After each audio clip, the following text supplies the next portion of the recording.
Good morning and good evening, depending on where you are. My name is Omar Samad. I'm a non-resident senior fellow with the Atlantic Council's South Asia Center. And today we have put together a webinar and a panel that I think is different from many others that we usually have. Usually we have practitioners and politicians and diplomats and experts.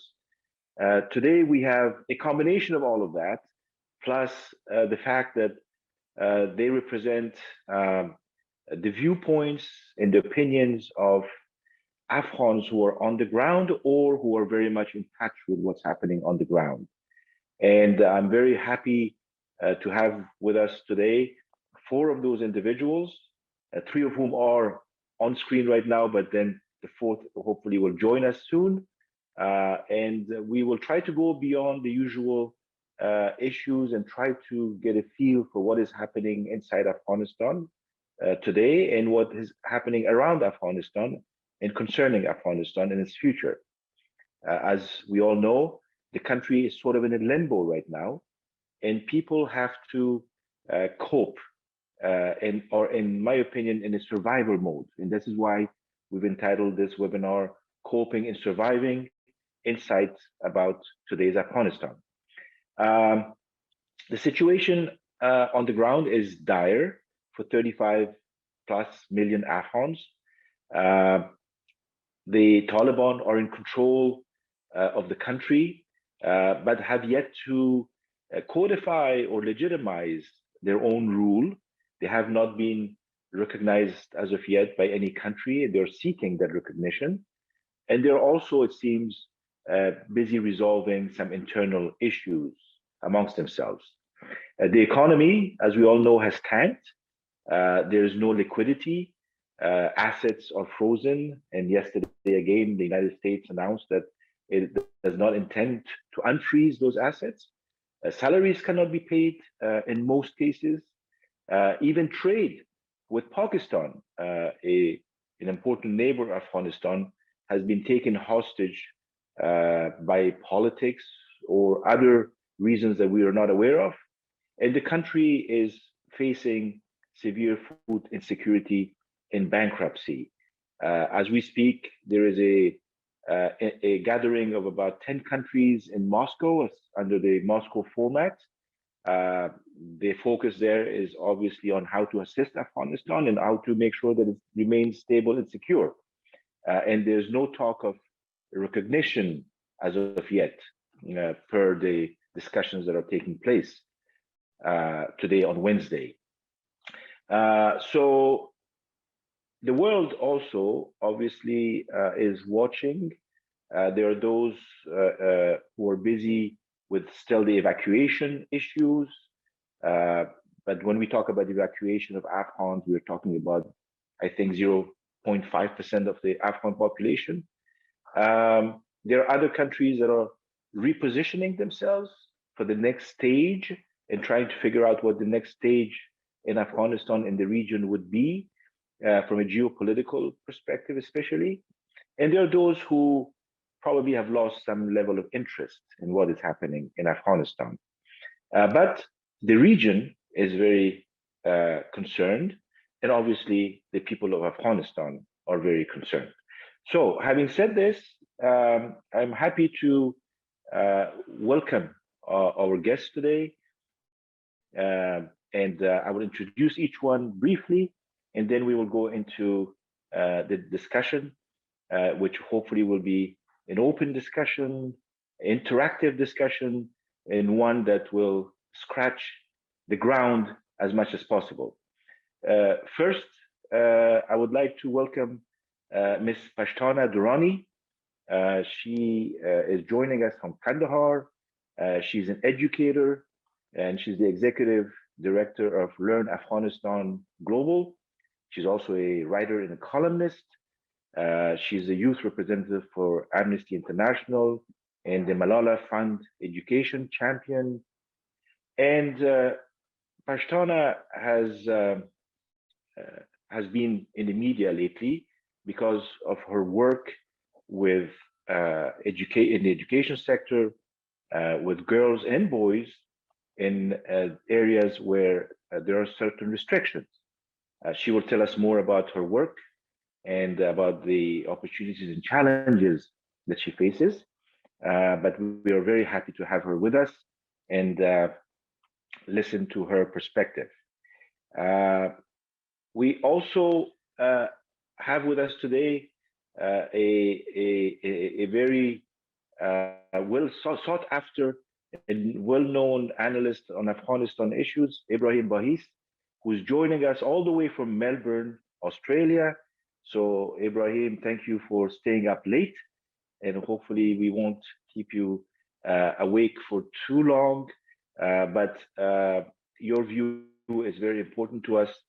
You are right now a consultant with the Crisis Group ICG Asia program, and your interests over the years have been with armed groups in Islamist politics, governance and peace processes. You have a bachelor's degree in law and political science and a master's degree in law from the University of Waikato. I had to look it up, that it's in New Zealand. And you're widely published, and I follow you with much interest. So welcome, Ibrahim, and thank you for being with us.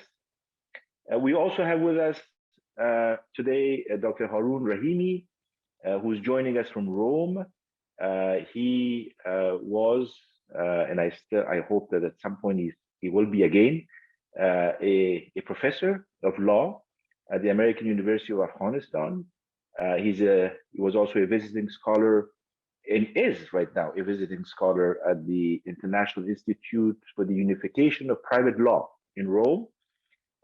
He has a BA in law from Herat University, an LLM in global business law from the University of Washington, and a PhD from the University of Washington. And he's also worked over the years as a consultant on governance and many other issues, a lot of experience there. Very happy to have you with us, Haroun, and looking forward to your viewpoints. We will also have with us, hopefully in the next few minutes, Obaidullah Bahir, who's joining us from Kabul. He's actually, he emailed me saying that he's on his way from the Panjshir province to Kabul. He had spent the day there distributing food aid to the needy. So Obaidullah is also well known these days on the media circuit. He's a lecturer also. He was a lecturer at the American University of Afghanistan and Cardon University, which is a private university. He's a visiting scholar at the New School in New York, and a previous High Council on National Reconciliation advisor. And I also read in his bio that he's a poet, and he says also a lover of Afghanistan.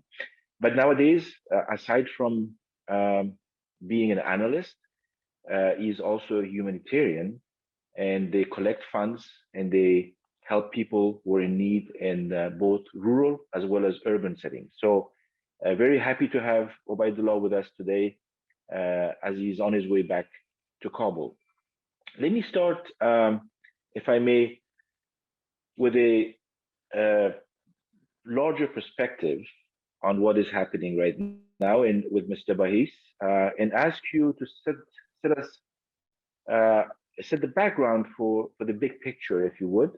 And given what we know in terms of facts and evidence, things that you deal with, if you could explain to us a couple of points. One, how do you explain the surprising fall of Afghan provinces and cities, which eventually led to the collapse of Kabul within a short period of time, less than 2 weeks, around July, August of this year?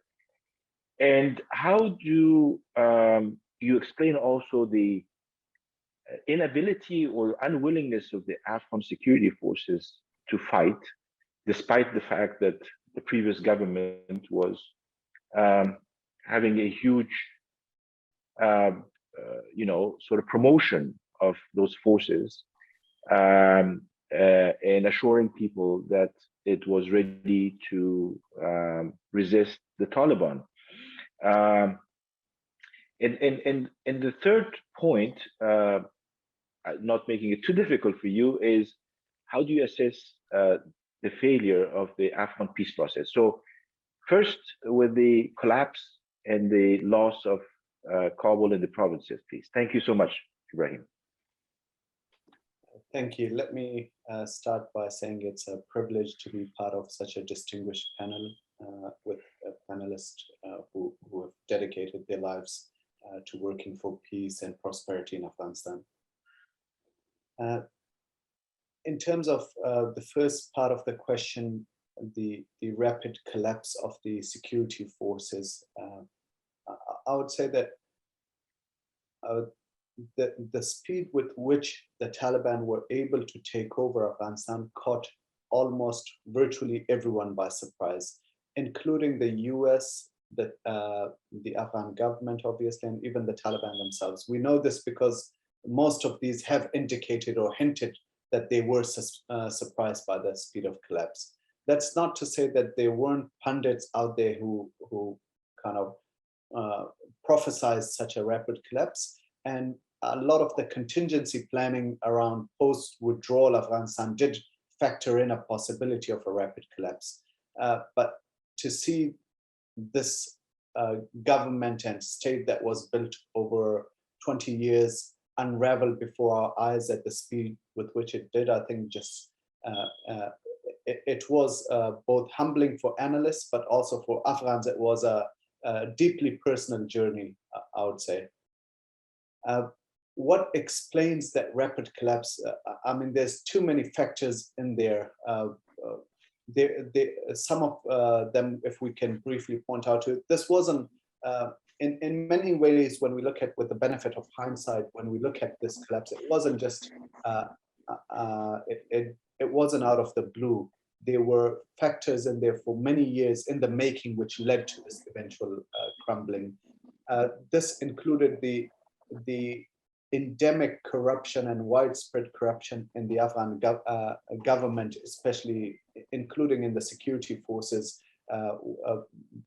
Before this panel started, we talked about alluded to some of those, including with the ghost soldiers being registered. The Afghan army apparently had 320,000, if I'm going off memory, registered security forces. Right now, many analysts suggest that perhaps the true figure was somewhere less than 100,000 or at maximum 150,000. So in the other area, Mr. Ambassador, you alluded to was petrol. I mean, there were recorded cases of petrol being sold to the Taliban, weapons being sold to the Taliban for years, if not decades. So there was widespread corruption, and I suppose Sigar had been talking about this for years, but we always tend to underestimate the pernicious and detrimental impact of some of these intangibles like corruption, how much it demoralizes the system and how much it weakens the system from within. The other factor, I think there was a crisis of legitimacy in the Afghan government. Yes, it was a democratic system. It was intended to be built on popular will, but throughout the different elections, each election to the next, they were marred by corruption, claims of corruption, of ballot boxing, of horse trading for votes. And I think that if we refer to the 2019 presidential elections, I think once some of the doubtful votes were taken out, they barely reached 1 million eligible votes. So, and this is in a country with a population of 35 million people. So there was a crisis of legitimacy with the government. The way that the previous government ruled was also very different to historically how Afghanistan's been ruled. A president that was very much technocrat in his thinking, wanted to bring in reform, and believed he needed a dedicated team that would support his initiatives. And that's why he and the flip side of that was he alienated many of the power brokers within the country, and that created local conflicts and tensions, and not only at ethnic levels, but even at communal levels, and created openings and spaces for the Taliban to be able to explore. And the Taliban, for whatever it is, it also is it was as an insurgency quite local and quite deeply embedded in local communities. And it was able to exploit some of these tribal tensions and ethnic tensions to embed itself into local communities and build up a presence. And I think that that local level presence that the Taliban had was an important factor for why they were able to negotiate with their erstwhile enemies in the security forces. At every provincial level, the Taliban were spreading propaganda at times, claiming that the US had, for example, agreed to hand over so-and-so province to the Taliban in the Doha deal in the secret annexes. They were negotiating with security forces, offering positions if they were to surrender posts to the Taliban.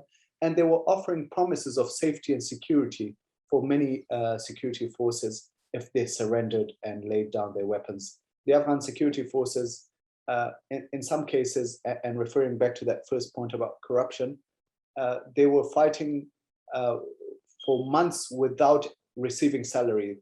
We all saw social media posts of soldiers who had not received salary. These were poor family members who had joined the security forces in order to feed their families, but they were not receiving their salaries for months. They would see a comrade injured, but the Afghan government didn't have the capacity to extract, rescue, and treat those injured soldiers. So one can only imagine holed up in a foxhole where you haven't received your salary for months, and where your comrades are literally dying before your eyes and there's no support incoming, or what kind of demoralizing impact it has, and why the prospect of laying down your weapons and going back to your family and friends, why that's so appealing in a time like this. I think fundamentally, I would say that the military strategy the Afghan government employed, or that was presented to it by the international forces, also played a part, because it was very much a replication of how the US Army operated. The key difference being the US Army had the technological capacity to be able to enforce that strategy. They could build hamlets and support it with air power and air support. The Afghan government just didn't have that capacity, and that created a disconnect. So militarily, when we speak, it was quite easy for the Taliban to be able to isolate, to pierce that ring of defenses that the security forces had built, and then start isolating each one, outnumbering it and overrunning it. And that had a huge impact as well on the demoralizing the security forces. I should end that question by pointing out there is a lot of us are doing reckoning, and there is still time, and many of us will continue to reflect and build on this, what went wrong. But I just want to point to some of the big things that generally there seems to be at least a level of agreement on those. On the second part of your question around the failure of the peace process, I suppose I can point to two major factors. One was the fact that the way that the US negotiated with the Taliban by excluding the Afghan government, that with hindsight, that seems to have played a huge role in legitimizing the Taliban, not only internationally, but more importantly, nationally in the eyes of local populations and even the security forces. Whether there was a different way, whether it could have been done differently, I'm still not convinced, because since 2013 to 2018, the Taliban completely refused to negotiate in a trilateral setting and wanted Balaj. So whether the US could have waited a few more years and then the Taliban would have changed its mind, we would never know. But regardless, that was an important factor that legitimized the Taliban and opened the way for a military takeover, which completely kind of dissipated the prospect of a peace process. A peace process, as many have pointed out, does rely on a mutually hurting stalemate. And once international troops withdrew, the Taliban were able to take over, and there no longer was a stalemate that required a peace process. The other big factor, I think, was there continued to be a huge gap between the two parties, between the two Afghan sides. What the Afghan government, the previous government, was willing to offer in order to reach a political settlement, and what the Taliban were asking for minimum, the gap was just irreconcilable and remained so for a long time. I think there was a lot of focus on, from the Afghan government's perspective, there was a focus on trying to regain some of the legitimacy it had lost due to being excluded from the Doha process. But it was negotiating against time in a sense, because the Doha agreement had kicked in the countdown for the withdrawal of international troops, and for it to be able to take those incremental steps that the government wanted in order to regain its legitimacy, that required for its security forces to be able to withstand an onslaught of the Taliban once the international troops withdrew. And unfortunately, the security forces weren't in a position. I don't want to, a lot of blame has been placed on the security forces. So I just want to end by pointing out that I don't think I think it was a lack of leadership within the security forces. The soldiers, when you hear the stories of soldiers, the sacrifices they made, the difficulties they endured, I don't think anyone can claim that the security forces themselves didn't have the stomach to fight. Rather, it was inexperienced and in some cases, completely fantasizing leadership that caused the collapse of the security forces. Thank you so much, Mr. Bais. I appreciate that. Let me go to you, Dr. Rahimi. As a professor, as an instructor, as a teacher, and as a consultant, having worked in Afghanistan for many years, and as a product of the last 20 years, and I would say more than $200 billion worth of international assistance to Afghanistan. Here you are sitting in Kabul and you see the whole thing collapse around you. And how do you explain this to your students, what you see happening from a governance perspective and from a strategy perspective? What goes through your mind while you try to explain what has just happened to your students from those two angles? And please feel free to use your own example in this case. No, first of all, let me just say that I still continue to teach. American University of Afghanistan is still operational. We were teaching remotely because of COVID before the fall of Kabul, and we continued our online education. So I still teach, and students in Afghanistan, and some of them are outside Afghanistan, continue to participate in classes. And the issue that the question you posed does come up. I mean, there are a lot of people who are trying to make sense of what happened for themselves. And these are not easy questions. As Abu Hissab said, it's going to take experts a long time to reflect and analyze what went wrong, even with the benefit of hindsight. And there are also, at the same time, a lot of pressing issues in terms of what to do now. That is, I think, taking up bandwidth from me. I don't know about others, in terms of going back and reflecting on what happened in the past, because there's just so much urgency right now in Afghanistan. There's a humanitarian crisis that is unfolding in the country. There is Taliban being on the path to international isolation and becoming a pariah state again. There is, as we were talking earlier before the recording started, there is emergent patterns of violence. Sometimes unaccounted for individuals, types of violent events that no one takes responsibility for, and are happening in the shadow, and is creating an atmosphere of fear for most of, for a large part of the country. So I mean, there's a lot of urgency in what's happening in the country that is barring me or many others from looking backward to on the past 20 years and reflecting on the past 20 years. But I think what pains me the most was the fact that the fate of the the government, the Afghan government, and the political system that emerged post 2001, the fate of that government was entangled with certain ideals for which Afghans, I think, largely stood for. The idea of self-governance. We can debate about what democracy meant in the context of Afghanistan, but I think a large portion of the population believed in a government that was accountable to them, and it has a historical root in the country that there is a strong sense of autonomy in many communities in Afghanistan.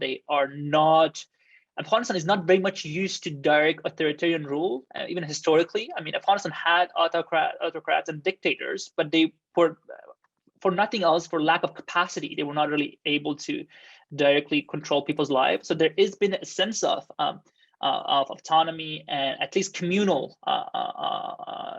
self-determination that has been deeply embedded in Afghan psyche, and there was always a sense that, okay, we should have a say in how we are governed. In the past 20 years, I think that ideal came to be understood in the context of democracy for many. But the way, as Bohesib talked about, the way elections were mishandled, the rapid corruption, the way the political system was completely captured by a catalog of actors who had very limited connections with the population, very limited care for the population, and very much were dependent on foreign money and foreign funds, and very much involved, busy basically in terms of capturing the resources that was coming from outside that are actually serving the population. So what pains me is that how those ideals, the ideals of the self-autonomy, the ideas of right to freedom of expression, the idea of right to choose how one lives their lives in private spheres, all those ideals became entangled with the fate of a political system that emerged, was incredibly corrupt and dysfunctional, and how the failure of that political system pushed back the cause of those ideals in Afghanistan to a point that now we are negotiating on girls going to school beyond the elementary level. I mean, it is becoming a struggle to even secure that basic rights. So I think that is personally for me, that is the most painful thing to watch. Why it happened or how it makes sense of it, I do concur with Bohesib that there was a deep crisis of legitimacy unfolding in the country that was exacerbated by many other factors that was discussed, many bad choices being made over the past 20 years in terms of institutional design of the country, but also towards the end, strategic choices made by the leadership of the government, by the foreign actors. But I think at the core of it was a deep crisis of legitimacy. I think the government could and often chose to disregard what people wanted because people had no way to hold the government accountable, and the government did not feel the need to be responsive to anything people wanted. For example, just to make it very personal, I mean, you could go on a taxi ride in Kabul, and everyone would talk about how horrible the government is in terms of corruption that was rampant in all parts of the country, how soldiers were fighting and not receiving support, and nothing would happen. Like, there would be no consequences to these open, dirty secrets of how the political class is operating, and the political class could operate with absolute impunity. I mean, everyone in Kabul could tell you that Mr. X and Mr. Y, I saw them do this and that. I'm very much fully aware of all the things they're doing in terms of stealing the nation's resources, committing all acts of violence against the population. And it was kind of commonly known, but people felt powerless in terms of making a change, and the leadership in the government seemed pretty much indifferent to what the judgment of the public was, but what they were doing. It seemed like the audience for many in the government was not the Afghan population, and there was this, I think, sense that their rule was not dependent on the satisfaction of the Afghan population. They were benefiting from, I think, a little bit of alignment that existed with what most Afghans wanted normatively, the world they wanted to live in.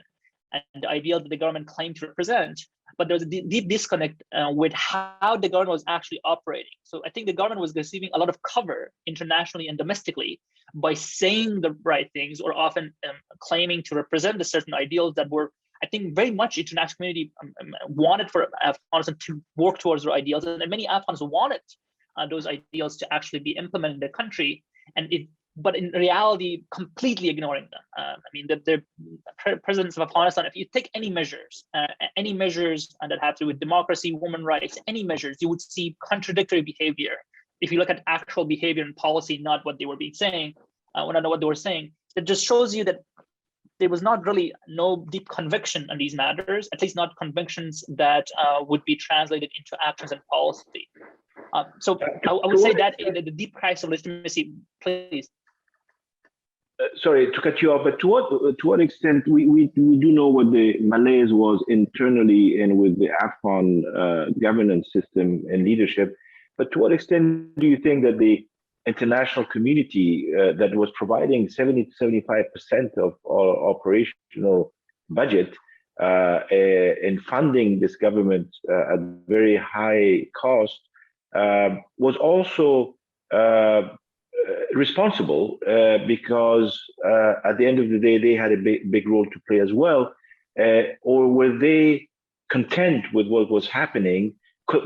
What different could they have done? How differently could the international community have acted? If you could just dwell on that for a minute or two before we move on. Thank you. I mean, I think that's an important question to ask, and I've been not paying as much attention to this question because I think often that question is used to basically must take attention away from what the political leadership of the previous government had to do, as well as what the local dynamics were happening in the country. But I do absolutely agree that there were a lot of mistakes made. In terms, I think there was a prisoner dilemma. I mean, the way I understood it, at least, there was a prisoner dilemma dynamic with the international community as well. They felt like there was any attempt to put real pressure on the government to do something with regard to corruption would lead to would undermine the stance of Afghan government in relation to Taliban, that they were the challenger. There was a fear that severing the relationship with the leadership in Kabul could have repercussions for the many of those countries' objectives in Afghanistan. If you just take the example of quote unquote the power brokers in Afghanistan that we alluded to, Mr. Boy has alluded to earlier, the international community and US, if you take the US, was actually working with many of these individuals over the years in achieving certain limited objectives. At a certain point, it was a war on terror, the context of war on terror. But even later on, the international community was engaging with many of these actors directly for different reasons, sometimes for a way to weaken the monopoly of power by the president, the person who was sitting in Kabul, and might have taken actions that the international community or the US interpreted not to be representative of the views of Afghanistan, of the majority of Afghans, and there was a concern about legitimacy. But at the same time, that all of these were going on, they were working with these actors as a way to compensate for maybe monopolization of power by the president, or at the same time that they were working with these figures as a way to, in the context of war on terror, they were also trying to strengthen the central government. So I think the international media was also unable to resolve some of its own internal confusions or maybe contradiction in terms of what they wanted to achieve in Afghanistan and how it could be achieved. And they felt, I think, very much a prisoner to the local dynamics in the country, and they never, I think, they did not clarify their missions in terms of what they wanted to do, and did not feel like they could actually implement some of the put the maximum pressure on the government and demand them to do better, for the fear that it may actually lead to the collapse of the Afghan government. That's the best I can come up with, without getting to nefarious intentions that might have been in play. Okay, thank you so much. Let me shift to current times and developments. I think we've had good coverage of how we reached this point Pashtana Durrani, you are an educator in one of the most difficult regions of Afghanistan, in the southern Taliban heartland. And you are also a product of the past 20 years and both the change in progress that we saw, because not everything was negative. There were good things that have happened as well. As an educator today, and we know all the challenges that you face and the restrictions that you face, how do you read the environment in which you work and the diverse mindsets as a teacher dealing with children? Do you see, for example, a difference between rural and urban in the South? Do you see a difference between different economic classes in society? And to what extent, and how do you deal with that today, knowing that you have to resort to secret underground schools? If you could elaborate on that, please.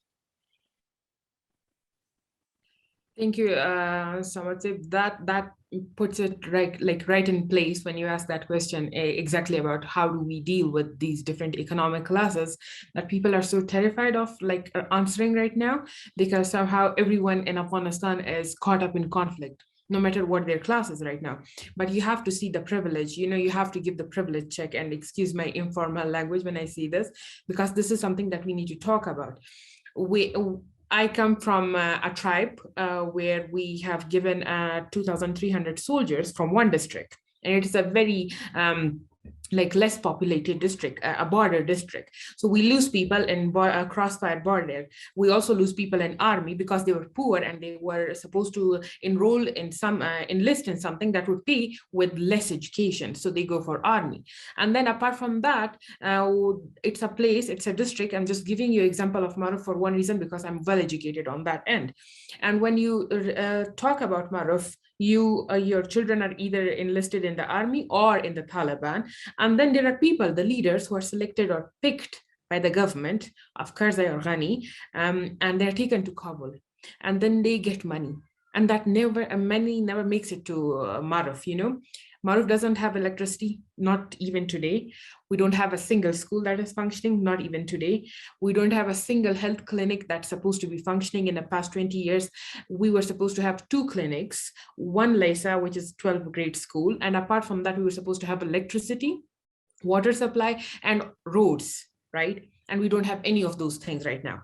And when you look at the funding that Maruf has got so far, you could have made Maruf 3 times in that money, So then you study the whole country and you look at the Kandahar province. You go to Kandahar city, you look at Ainomena. It's like, the prettiest town in the region. If you have ever been to Kandahar, there are cities that it's a town that's better than developments in Iran and Pakistan to some extent when it comes to competition. And then there lives people who are Generalan, who are Thoran General, who's this general, that general. They have a lot of money. All those monies, all that money went to all this, making all these pretty palaces, People took money in opium. People took money from, as Waisab said, from oil. They sold oil to the Taliban. They sold the prisoners of Taliban back to the Taliban. They sold actual weapons from the army to the Taliban and from the Americans. All that happened. They developed a town, made the corrupt leaders part of investors in that town. All people invested in all those sorts of things. Now, by that, I don't mean all Kandaris are corrupt. But the leadership that was developed in Kandahar pretty much affected a lot of Afghanistan right now that we see. Now, when it comes to me and with the work that we do, we have a class in Kandahar city that is so rich that it could literally sustain the whole of Afghanistan if we really have to talk about that money. Then we have people in Maruf who are literally dying of hunger, of starvation, of malnutrition, who cannot access clinic.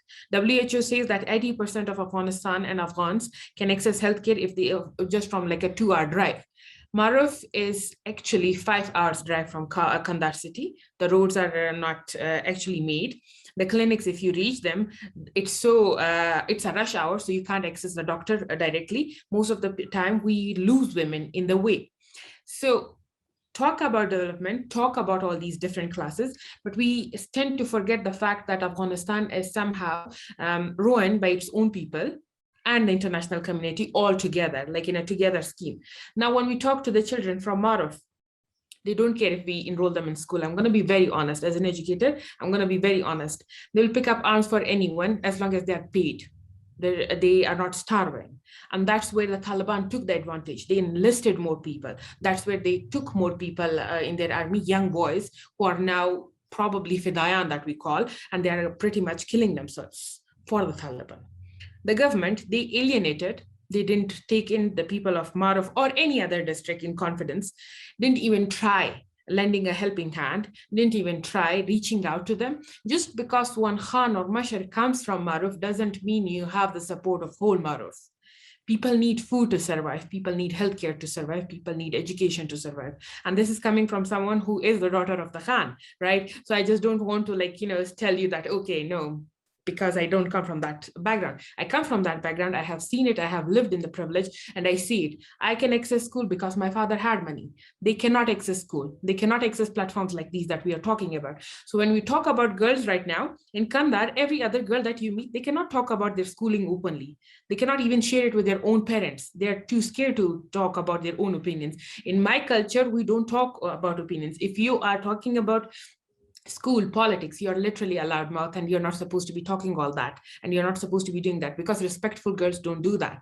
So when you talk about cultural context, when you talk about Afghanistan, when you talk about Kandahar especially, you have to see these two different classes, how they ruined it, how these people were alienated, and how much the central government of Kabul and the people, the elite in Kandahar, were pretty much responsible for the destruction of Afghanistan. And even today, to this date, people lobbied, ex-presidents lobbied for peace in Afghanistan, but they cannot lobby for opening girls' schools in Afghanistan right now. So do you see the difference, what the priorities are? I mean, like, you were so against the ex-president, that the other president, that you lobbied for Taliban openly taking power, but you're not okay with actually lobbying for girls' education, which is a very well legitimate right of the girls.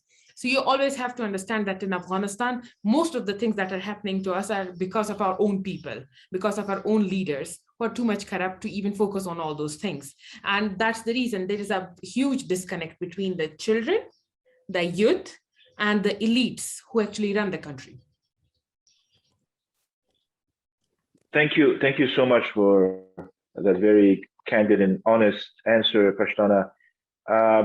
To a very quick follow up on that, to what extent in your region, again, because every Afghan region is somewhat different, it has nuances. In your region, to what extent does tribal and clan rivalries over the years, over the last 40-something years of war and conflict, still play a role, and to what extent have the Taliban taken advantage of that, given the socioeconomic dimensions that you mentioned? So I'm going to be very honest, people don't like talking about it, and I'm pretty much always attacked for saying this. So in our Kandahar right now, there is always a rivalry between Barakzai and Atsakzai, who were in the army, who were in the past 20 years, like the rising stars in Kandahar. And I belong to those tribes. And then there is an dilemma where the Taliban are in lead, as Sakzai and Nurzai. So when the Taliban came into power in the past 2 months, they actually carried out an open attack against the Atsakzai and the Barakzais, because they could, and because those people were powerless. And this has driven Kandahar to the ruin that it is today, because every other person would enlist in either in the Taliban or in the army because of the person that they were leading. So General Razik, a hero, a martyr, right? Every other Atsakzai was in place of power because of him. Every other Barakzai was in place of power because of Gulaga Shirzai or Engineer Pashtun, right? And that happened. And then they alienated Nurzian, Isaaqzi, and all these other people. all those people went to the Taliban, joined their hands, and they were now that we look at Kandahar, our governor is actually a Nurzai. All these people, Ulaswalan district governors are all from Isakzai, Alizi, or Nurzai tribe. So the reason that it's always petty fights, like, you know, the clanship that is made, it's always drives the differences. And it's the reason that in the past 20 years, Kandahar was never stable, because everyone was doing their own kaum parasti. Everyone was like, okay, you belong to my kaum, so you are supposed to be in this position. And every other person in that district is supposed to be oppressed because of you. Thank you so much. Appreciate that. So one of the reasons why we have an all-Afghan panel discussing, some deep-seated Afghan issues is for the internationals to better understand Afghanistan after all these years in all its complexities, because we Afghans ourselves have a problem understanding at times our own society and our complexities. And then that has been transferred to our friends overseas, who also at times have had the wrong image or the wrong perceptions given to them. And so it's very important as part of the lessons learned from the past 20 years to look at what's happening. I'm glad that our friend Obaidullah Bahir made it to the panel. I appreciate the fact that you spend the day distributing aid. You're not only a humanitarian now, but you also, as an intellectual and thinker and teacher, have a lot to contribute, and we look forward to your opinion here. But can you start by just telling us what you did today, where you went, what happened, what did you see, and how do you how can you explain what is happening right now with just one microcosm of what you did today? Thank you. Thank you for having me. It's a pleasure sharing the stage with such esteemed speakers. Again, I think I'm in a zombie mood where I'm just on autopilot right now because of how drained of energy I am. But what we did was we did something different this time around. We thought that what we were doing earlier was organizing events within provinces without really keeping the Taliban in the loop and just calling in families and distributing. That wasn't a very successful model because it was bound to be cracked down on by the Taliban, which they did. So they picked up one of my people who was actually gathering information with regards to which families to feed in Kandahar. And he's still in custody. It's 4th day in. So this time, what we did was, in order to gain access to Panjshir, we reached out to the governor, the security chief, and we had people on the ground. So we went in, and again, that presented its own unique challenges. Panjshir looks like a ghost town. Not that I have any point of reference because I'd never been to Panjshir before, but I'd seen it through people's recordings and stories shared of the place. There was barely anyone on the road. The bazaars were empty. The houses were empty. So people have left, basically. So when we went there, the other issue was that we had a local commander who was helping out with a list of families. And then apparently the only body functional from the Taliban's part, the riyasat that is functioning in every province, is the Wazarat-e Umur-e Muhajirin, the refugee ministry. They have people that maintain the lists. Basically, they're trying to make sure a certain family doesn't receive aid multiple times. And then they showed up, they intervened, and they said, we don't want you to do independent distributions. This list should have gone through us. But since I was already there, they accepted that we give 20 out to the families that were already there, and 30 of the packages would be given out to the rest of the families tomorrow.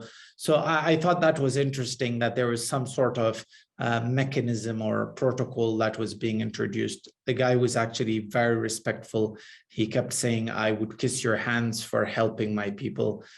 That's just the development side of it. There's just I don't feel like this is very sustainable for multiple reasons. And for starters, the scale of the atrocities that are being committed by the Taliban across Afghanistan with regards to extrajudicial killings. And it's easy to dismiss them when you're just looking at them through the screen, but when you're going to these provinces and talking to the people on the ground, and even the Taliban fighters sometimes narrate stories to you that would make your hair stand, that is not the way people form sustainable governance. This is going to backfire. These people will rise up the moment that they're capable enough to do something. The other issue right then is the extreme lack of cohesion within the Taliban ranks. So, and that's for multiple reasons. One is the whole laissez-faire kind of fluid insurgency that they were, meaning that there was no centralized authority, no need for general cohesion, a very flat structure. And then now they're trying to enter a government where there has to be a taller structure, which means that the people who saw each other as peers now have to report to each other, something that the Taliban aren't really fine with doing because as we say in Darid, unas sariyak diga jampam na migira. So you would see someone at the Uluswali district level not even responding to someone in the provincial level. The provincial levels don't really care for the central bodies. And you see it in the day-to-day interactions as well as the larger decision-making process that happens.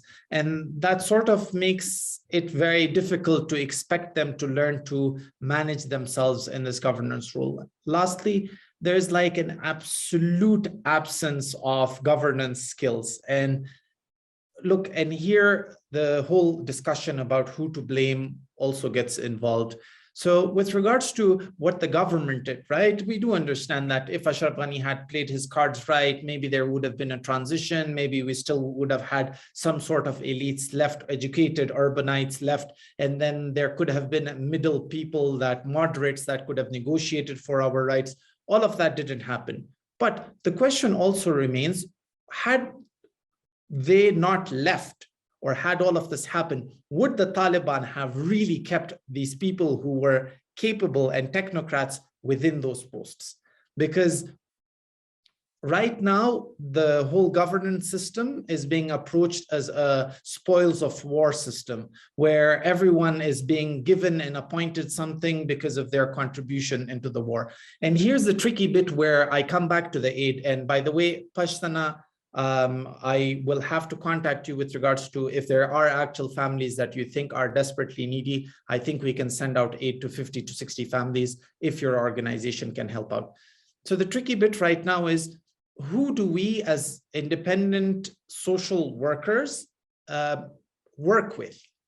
What does that mean? That means that if I try to reach out to local commanders or to lower ranks within the Taliban, they're trying to address maybe at times neutrals within the area, the local population that they know, because these lower scale commanders are the commanders who just got up one day, picked up arms, basically captured a district and then handed it over to the Taliban. So they're locally popular people.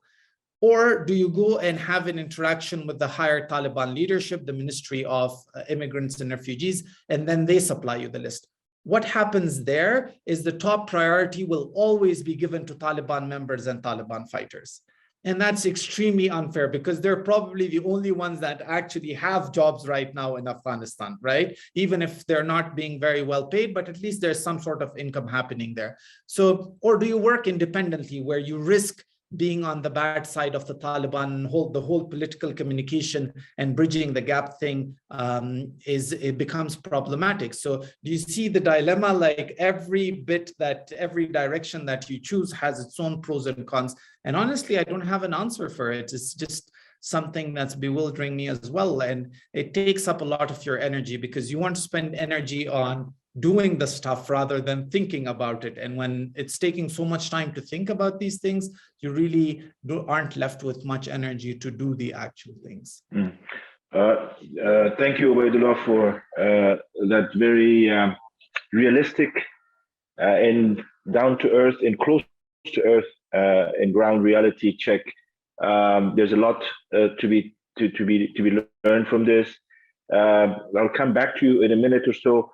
I want to go back to Mr. Bahis in Australia. What we have heard so far, to me, sounds like we are either in or on the verge of a failed state status. We know what happened. We know what is going on right now. And how do you see, from your vantage as an analyst point of view, how do you see Afghanistan over the next 6 months? I do not even want to go further than that. We need to think right now about tomorrow and the next few days and weeks, because this is how we have been coping with this survival situation that Afghanistan finds itself, given all the unfortunate decisions that have been taken overseas in terms of cutting off at least funding to Afghanistan, even though the humanitarian part seems to be moving in some direction. It's going to take time. But what do you see happening over the next 6 months, and what should we be concerned about, both domestically and internationally, knowing that countries are meeting and giving statements right now? I would say the biggest challenge from the de facto government's perspective, the Taliban's perspective, because what they do will play a large role in the trajectory of Afghanistan in the coming months. I would say their biggest challenge would be moving from an insurgency to a governing body that can not only provide security, something that which they did quite effectively in the 1990s and pride themselves, but which has been challenged recently by the resurgence of various resistances, but also service delivery, an area in which they don't really have a stellar record. One challenge is, as Mr. Bahir pointed out, one of the biggest challenges, the organizational structure of the Taliban. They face systemic challenges as a movement because it is a system that was very much horizontal, with little lines of accountability, and where individualism is as rampant as patronage systems within the previous government. There is also true to the Afghan tradition, there has been a bandwagon effect, people joining the Taliban and people who are not so much ideologically aligned with the Taliban, but who saw an opportunity for increasing their social status. So I think that addressing those challenges is one part of it. There's also, it's also important to point out that the Taliban are not really technocrats. And in the past, what limited services they provided was pretty much by piggybacking or co-opting services that were primarily manned by the government officials and financed by international donors. Prime examples are the health and education sector, which were still operating in areas controlled by the Taliban. Another big challenge, I would say, is that since the previous period that the Taliban ruled in 1990s, when there was literally no sense of a government, a semblance of even a government, it really very much was a Hobbesian world in many ways. What has changed is that over the past 2 decades, the Afghan government machinery modernized. It's got an organized administration. It's got all this data is computerized, and all the systems are now computerized. And the Taliban don't have the technical skills to be able to utilize the resources. And they're very much reliant on retaining at least some of the civil service that previously operated this machinery, in order to avoid a collapse of the government and the services it provided. So I think that's why the Taliban have been so, they've been pushing this political message that they will continue to provide salaries and people are safe and they should return to work. Even though they haven't really dispersed a lot of the salaries that they've been promising. So going forward in the next 6 months, I think there are 2 possibilities that could emerge. The first one is that given the lack of development aid the country is receiving, the best case scenario could be that the Taliban shed some of the government machinery and retain a skeleton which is still able to provide at least essential services, and obviously from their perspective hold on and consolidate their power. But if they lose their grasp on the government machinery completely and that government machinery collapses, I would say that we could be coming to a situation very similar to the 1990s. I don't want to say 100% because that was a completely different context with the country completely plundered and with different decades of conflict. But right now the Taliban are very lucky in the sense that they have inherited a country that wasn't destroyed as part of their takeover. But it could be very similar. So I think the Taliban are in for a tough ride in the next 6 months. Afghanistan's arterial border crossings are currently dysfunctional. Some are completely closed. Some have very limited freedom of movement of people and goods. The Western nations that previously financed the government machinery don't really have an appetite for engaging with the Taliban in the short term, at least. And in some cases have reintroduced a lot of the sanctions that were in effect when the Taliban last ruled. Regional countries like China haven't really jumped in to fill the financial void left over by Western aid. So under these trying circumstances, I think the Taliban's main kind of challenge in the next 6 months will be attempting to prevent a total collapse of the service delivery arm of the government while consolidating its hold on the country and stifling any kind of resistance to it. Let me ask any of the other three to react to what Ibrahim and any others have said right now. Anyone wants to react or add something? Yeah, I wouldn't mind. Please go ahead. Yeah, so and this is something that Pashtana pointed to, and I'd really like Rahimi Saif to think about, because he tends to bring up the discussion with regards to totalitarianism and legitimacy often, and we can brainstorm it together. So the idea is that I don't think that the Taliban are aloof to internal legitimacy. It's just that their definition of internal legitimacy is quite different to the general agreed upon definition of internal legitimacy. We tend to think that in the presence of democratic processes, people are more likely to turn around and change, modify their behavior to appease their voters.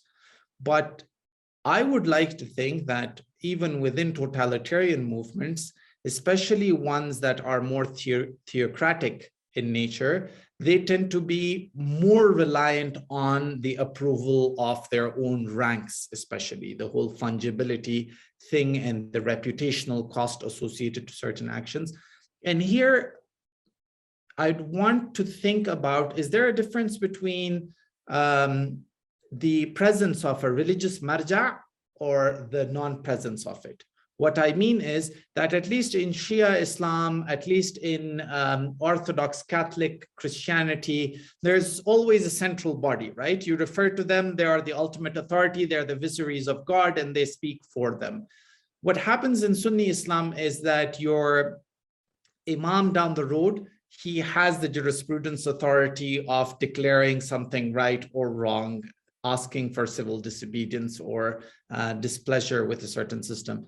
Now, that being said, is that a reason why the Taliban are so scared of going against anything that their own fighters want and the hatred or belief or whatever convictions that they have on them, that they're trying so hard to appease them? And is there any way where moderates would come out to be? Because one thing that I learned recently was that just like the time when the peace talks were in full power and surge, a lot of Taliban fighters were deserting the movement and turning to ISIS. And apparently the same has been happening right now with the local commanders that ended up getting districts, handing them over to the Taliban, and then the Taliban turning around to their own fighters and giving them important ranks and leaving them on the ground. So just this thought process with regards to marja and legitimacy, and whether that part of the Sunni Islam faith is driving some of the Taliban behavior. Let me pass this on to Dr. Rahimi and have his reaction to what you just said and what we heard before that. So I think there are many things to consider here. One is talking about Taliban as a cohesive kind of phenomenon. How much realistic that is, because when I look at Taliban and try to decide whether we are dealing with an ideological movement where implementation of certain ideals define what the movement is and drive the actions of the people in the movement, or we are dealing with inherently a political movement that is much more concerned with control, with some form of expression of will of certain constituencies inside Afghanistan, and those types of issues. I think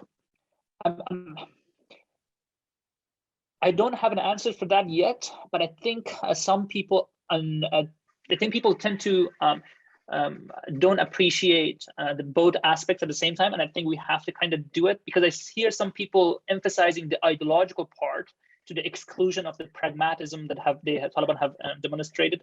And Bahissam and I were in another platform where we were talking about how even Taliban often diverge from the Hanafi orthodoxy on certain issues due to practical reasons, constraints that they face from the communities, and also at the time when they were insurgency, just the reality of being pragmatics of being an insurgency. So some people, I think, that to emphasize too much on the ideological part may miss the fact that there is a lot of pragmatism force on Taliban as well. But the other side, and I think Taliban as any other political kind of party or any other type of government, and think in terms of incentives only, in terms of like carrot and stick of economy and such. They also miss the fact that for Taliban, the calculation for what they should be doing is not driven by those metrics alone.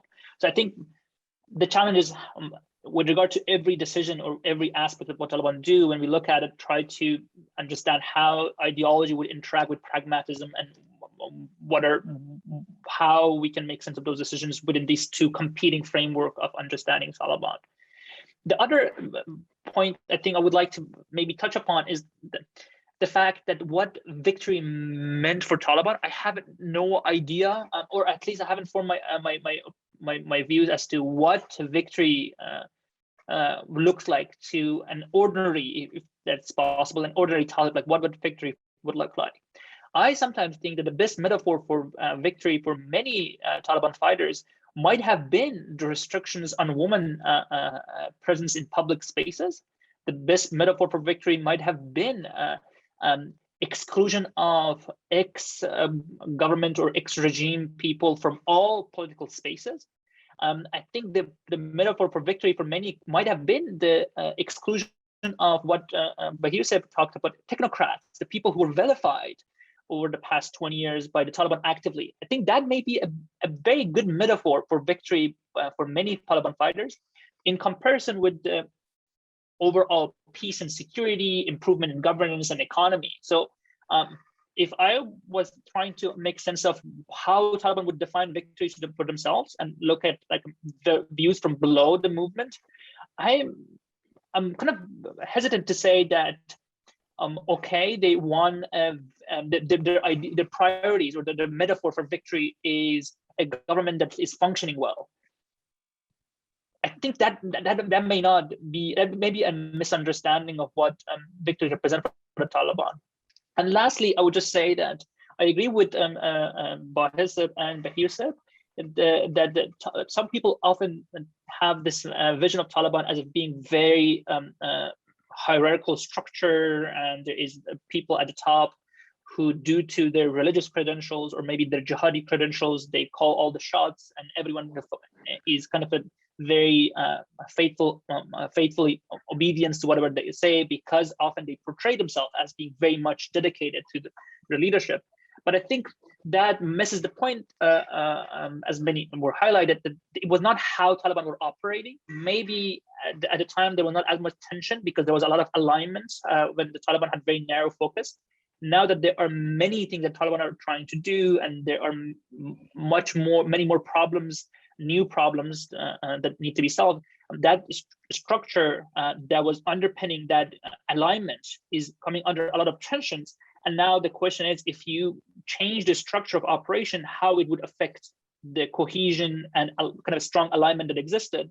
And I think what we are seeing is this balancing act that the Taliban, I think, trying to do, maintain cohesion and alignment so their fighters would be faithful, obedient, but at the same time, try to do more things.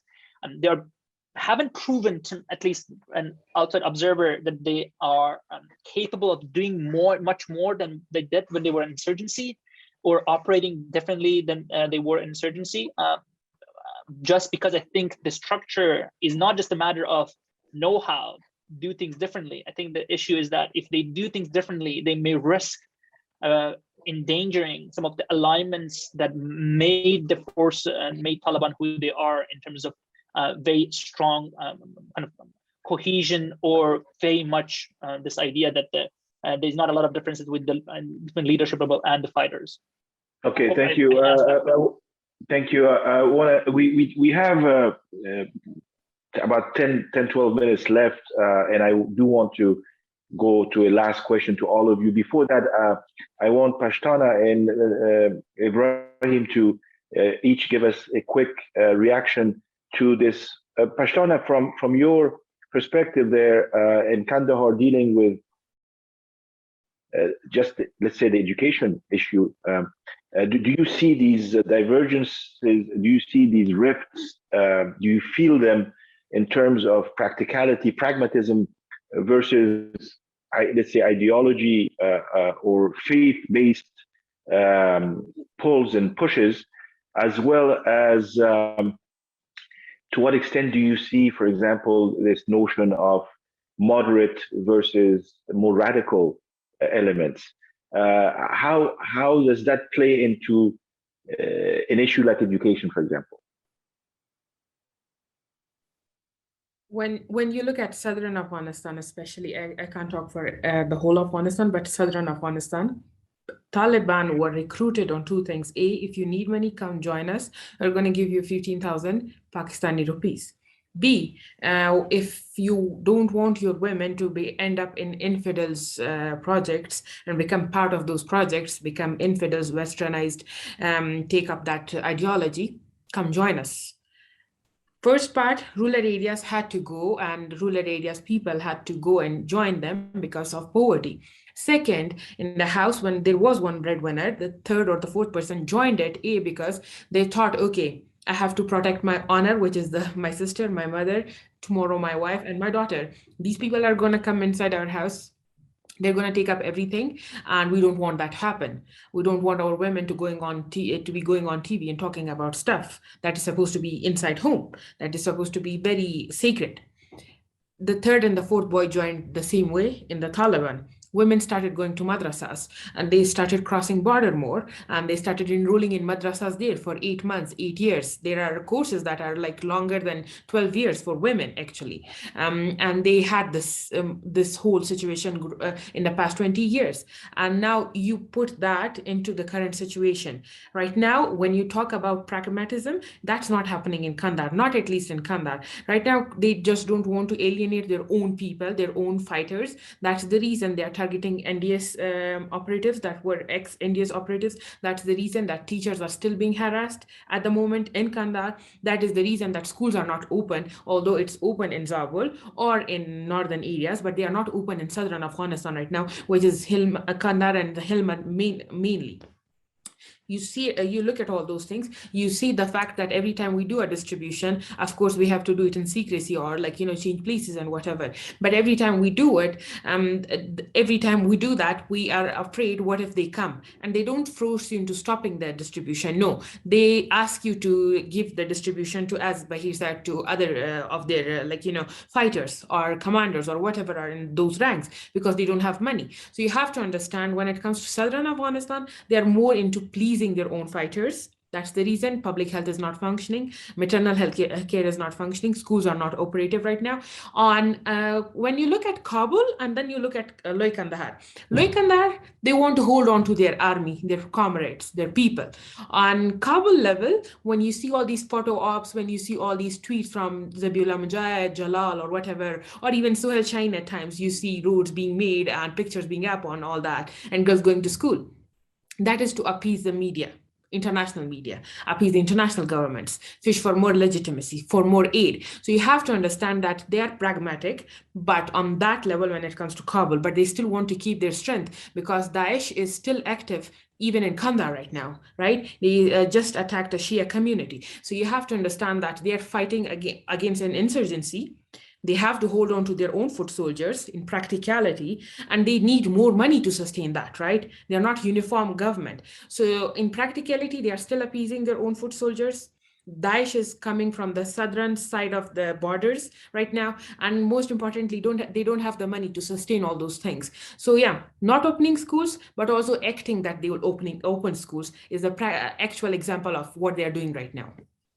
Thank you so much. I have to manage time now, and I'm going to give each one of you 2 minutes to wrap up and ask you this very simple question, as Mr. Bahis also adds to this discussion we're just ending. And we'll start with Bahis, we'll go to Mr. Rahimi, we'll go to Ubaidullah, and then Pashtana, you end. What if you had one suggestion, one advice at this moment to give to the Taliban and one to the internationals, knowing that the internationals are very compartmentalized and divided right now. But from an Afghan perspective, what would that be? And please use 2 minutes each to answer that, and then we'll wrap up. Thank you. Thank you. Bahis. Thank you. I wanted to launch on a philosophical musing in response to Mr. Bahis, because that was an intriguing question. But I think it's quite relevant to what you've said as well. So let me continue with that thought, if that's okay with you guys. Basically, the question of Mr. Bahir asked a very important question about legitimacy for the Taliban. I think I'll make a proposition that any government kind of, the more it's dependent on a certain thing, the more it's going to be responsive to that thing. The previous Afghan government by some was described as a rentier state. It was more dependent on foreign aid money than it was on collecting income in Afghanistan and having legitimacy in Afghanistan. And that meant it was more responsive to the international community, to the demands of donor states, than it was in many cases to the Afghan people. And one of my colleagues mentioned how normal Afghans felt that they were powerless in changing that. Even theoretically, yes, a lot of governments can be responsible to the people, but even if we look at Western democracies, they're often more responsive to the voting bloc within the population. And without naming countries, that's why we see how they treat immigrants, for example, very different to how they treat their own citizens. And that kind of explains the disparity between them, and why people who have ability to influence voter opinions seem to play such an important role in politicking within democratic orders. With the Taliban, I think there's I would say there's 3 layers to that. The absolute reliance is on their own movement members, and that's why they're so responsive and so kind of careful in trying to retain its own members and pleasing them and not alienating them. also, I think they believe that they also they see the rural clergy of Afghanistan as an important constituency, because that's the pool from which it draws a lot of its cadres. But I think there's also a belief that they represent at least some portion of the rural population, and that's why their ideologies tend to be a lot more aligned with the rural kind of customs compared to urban. Now, recently they had an opportunity. They could have gone a path of trying to appeal to urban constituencies and the population that's a lot more worldly and more kind of sophisticated in its thinking, but I don't see that trend at the moment. I think it's more they've gone to that safety net of trying to continue to retain its membership. So the last to answer your question, I think how you do it is a different question, but the more the Taliban diversifies its survival and it becomes more reliant on different actors, the more there's a possibility it could start responding to some of those. I'm going to get out of the tricky part of how you do that and hand over to my panelists. But can you tell me what would you suggest to the internationals quickly? To the internationals, it's a tricky question in many ways, because from the international perspective, the challenge is they don't want to abandon Afghanistan and don't want an exodus and a crisis and a collapse of the state, but they don't want to legitimize the Taliban. I think there's little appetite to legitimize it. Again, giving a vague answer, I would say they need to balance those two priorities. Okay, great. Thank you so much. I know it's a tough question to answer because of the diversity that exists within the international community, but as a whole, okay, let's go to Obaidullah Bahir. Your 2 minutes on what would you suggest and advise the Taliban and the internationals, please? I'll give both sides the same advice my grandmother gives everyone, saying shukra bad makra, do good, don't do bad.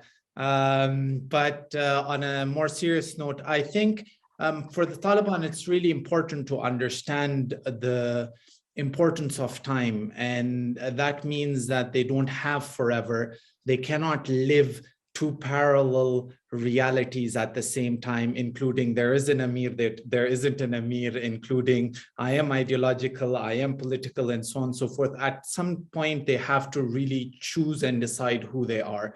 And that's really important. The sooner they do it, the sooner they can concentrate on governance, on trying to move forward, or even have a long-term vision. The idea is the fact that people like Sirajuddin Haqqani still hide their faces just shows that the Taliban have very little faith in how long their regime is going to stay. The fact that they still think about going back in hiding, because it can't be about survival. Because if it's about survival, he wouldn't sit in the same ministry building every day, but he hides every night and changes his sleeping places. That's a contradiction.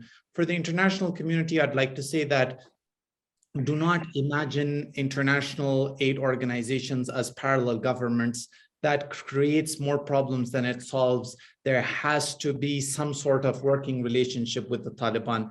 Just lastly, since I still have 30 seconds, so I'm going to catch that, let you go with a philosophical story, and that's the story of Haroun Rashid, about when he saw the prime that Baghdad was in. He made a deal with the Lord of Dreams to sell him Baghdad at its peak, just so that it may live forever. So years down the line, there's a kid running through the streets of Baghdad as the Americans are bombing it, only to see the dream of what he thought of Baghdad behind his eyes. So sometimes the best of our moments are captured within our thoughts, and sometimes, sadly, they are never realized. So I really wish that we start feeling that and start really working towards the Afghanistan that we all dreamt would be someday.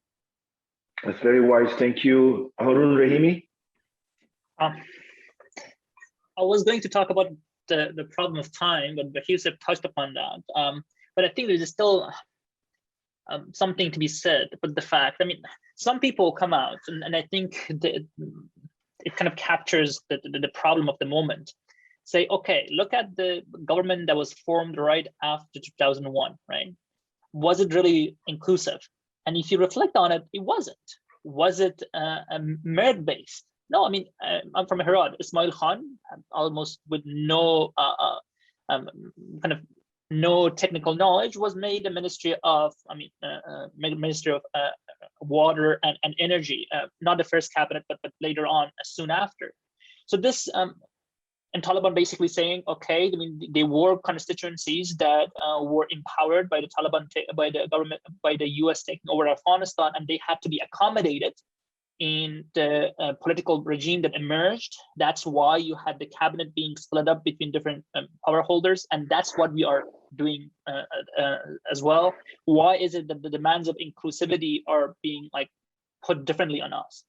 And the way I look at it, and I think it's got kind of, it's a representative of other factors, other sectors where Taliban is saying, give us time. It took X amount of time for the previous government to set up a judiciary, or it took X amount of time for them to open up all schools and all of that. And they're basically saying there is peace, at least. We brought peace, so give us time to do other things. And on the other side, you have Afghans who are very much fearful of everything Taliban do, and they are interpreting their everything they do within the context of a deep distrust. The challenge is, and as a person who's living in Afghanistan, that you want the Taliban to succeed in governing, because a failed state, because you hinted that we are on the verge of a failed state, the result of it is going to be huge, incalculable suffering for millions of Afghans, right? It's Taliban being away is not going to be a pain. First of all, I don't think they're going to go away. But even if there's a process of decline in the Taliban government, it is going to come at the incalculable kind of suffering. And I don't think some people appreciate how important it is for Taliban to succeed in governing. But the question is, what is a trend? What are we headed towards? I have the fear that we maybe, if even Taliban succeed, we'll be heading toward a totalitarian regime that I think many fear, and others may think, no, with time we can see more opening of space, more pragmatism, and a better form of government, which many argue was a better approach to begin with compared to the kind of fast pace of change that was happening post 2001. But just last thing I'm going to conclude upon is that the fact that Taliban are, compared to the example of post 2001, they don't represent. They are so narrow in their base, and Bahissab is very right that they are delivering for their base, but their base is so narrow in the Afghan context. That's one problem. Also, they came to power in a context that was very, very deep distrust. I mean, it's very different than the last time they came in power, and it's very different since the 2001. So everyone in Afghanistan, I mean, there is a need for reconciliation, and this reconciliation that has to take place is going to be taken very seriously. But Taliban, in attempts to deliver for their bases, are neglecting that. So I'm just afraid that with time, we're not going to get to a better equilibrium, and we actually need to be getting towards a path that is going to put us on the 90s or even a worse scenario. Thank you so much, Haroun. Pashtana, you have the last word.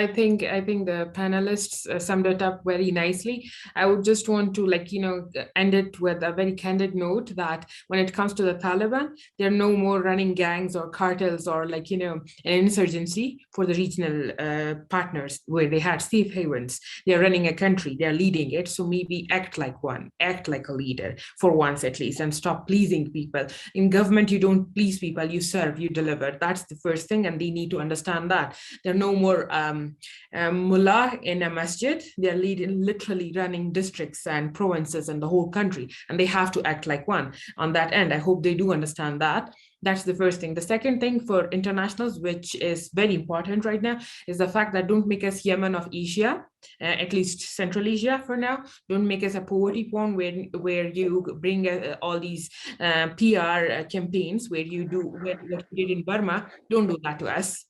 Stop sending in people who are taking a lot of advantage by working in conflict zones. Empower our own Afghans, take up those leadership positions and serve our own people. If you don't trust the Taliban, at least empower those people who are actually educated and are serving within Afghanistan in that context. That's the first thing. Fill that gap. The second thing is, don't use us as your poverty porn for the West so that you can get your own aid. Don't do that. 60% of the aid that comes to Afghanistan goes into the salaries of the international organizations, right? So stop doing that. If you really care about Afghanistan, care nicely. Stop giving us one bag of UNICEF logo, or give us one packet of flour and then end up expecting the Afghanistan to be made. It's not how it works. You have to make sure that you invest in Afghanistan and Afghans, empower Afghans with your organizations rather than making your careers with Afghanistan. That's all I want to say. Thank you. Well, thank you. Thank you so much for an amazing and valuable discussion and the interaction that you all showed and the exchange of views and the depth of knowledge and thoughtfulness. I thank you for what you're doing. I wish you a lot of good luck. Pashtana, Durrani, Haroun Rahimi, Obaidullah Bahir, and Ibrahim Bahis. There's a lot that we covered, but there's so much more we haven't covered about Afghanistan. I hope that in the future we can do so. But thank you for this valuable 2 hours, and I wish you all the best. Thank you, and have a good day, and have a good night wherever you are.